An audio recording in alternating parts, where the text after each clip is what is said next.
लागलेली. स्पर्धा परीक्षेला किती महत्व आणि व्यायामाला किती महत्व आहे ते एकदा आपण त्याची तुलना करू शकत नाहीये, कारण प्रत्येकाचं कल वेगळं. कोणी खेळामध्ये जास्त हे असतं, खेळामध्ये कोणाला करिअर करायचं असतं, कोणाला स्पर्धा परीक्षेचं हे करावं लागतंय. तर ज्याच्या त्याच्या याच्यानुसार ते ठरवलं जाईल. कारण आपण नाही ठरवू शकत आहे की खेळाला किती महत्व द्या किंवा अभ्यासाला किती महत्व द्या.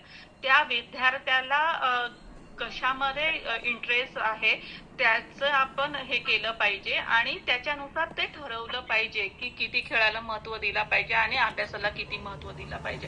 कारण तुम्ही आम्ही नाही ठरवू शकत आहे विद्यार्थ्यांचं भविष्य, कारण त्यांना कशात इंटरेस्ट आहे हे त्यांना स्वतःला ठरवायचं आहे.